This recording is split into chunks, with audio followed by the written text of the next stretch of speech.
A hunok kései történetét és a hun-magyar rokonság kérdéskörét boncolgatta előadásában Obrusánszky Borbála. A történész és keletkutató az Edvi Malomfogadó Értékeink élőben című előadássorozata keretében látogatott Pápára.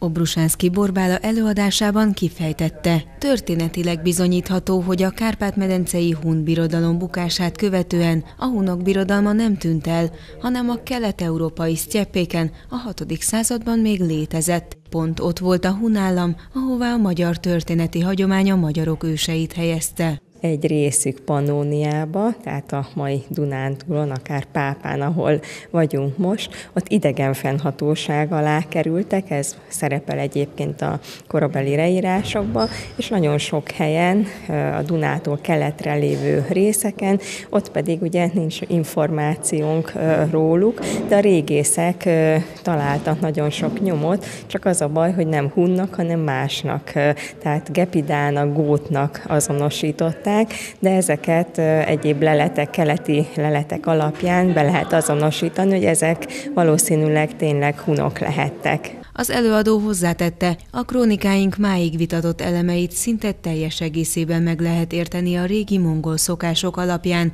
amelyek hun gyökerekre nyúlnak vissza. Egészen mondjuk a Kárpátoktól keletre már indulhat a kutatás, akár a mai Ukrajna területén. Nagyon jó leletek vannak mondjuk a Kaukázus északi részén, de egészen mehetünk Észak-Kínáig, hiszen a keleti hunoknak az volt az egyik központja, ázsiai központja.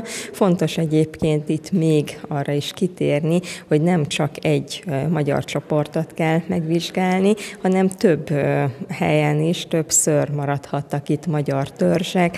Például Pannóniában van 561-ből, még az avarok előtt olyan adat, hogy hungarusok élnek itt, tehát itt szintén Pannóniában, de ugye nagyon sok lelet és dokumentum van arról is, hogy például Csaba királyfi tényleg visszament a Kaukázus északi részére, és nem csak mi magyarok tartjuk őt egyik uralkodónknak, hanem a bolgárok is. Mennyiben változott a magyarságkutatás az elmúlt évtizedekben, és mik azok az újdonságok, amik megjelentek? Sajnos az akadémia szinten ott még nem nagyon történt meg ez a változás. Régészek, történészek már nagyon sok mindent feltártak, főleg itt az ókor történészekre gondolnék, illetve azokra a fiatal kutatókra, akik mondjuk Bizánc történetével foglalkoznak, hiszen ők rábukkannak mindig a forrásokba arra, hogy igenis komoly nyomok vannak.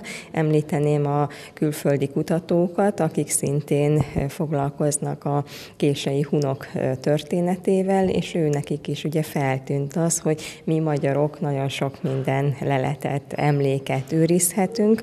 Obrusánszky Borbála elmondta azt is, tavaly óta több kutatócsoport járt Magyarországon és Erdélyben, akik a hun régészeti kultúra nyomait tárták fel. Épp egy olyan régész jött el Székelyföldre, Erdem Bátornak hívják, aki a hun sírokat 10 éve kutatja, és ő a székelyföldi tárgyakban megtalálta a hun síroknak a Krisztus után első század közötti hun sírok leleteinek párhuzamait, sőt olyan tárgyakat is talált itt Székelyföldön, amit a magyar néphagyományban mi ismerünk, hiszen használjuk őket.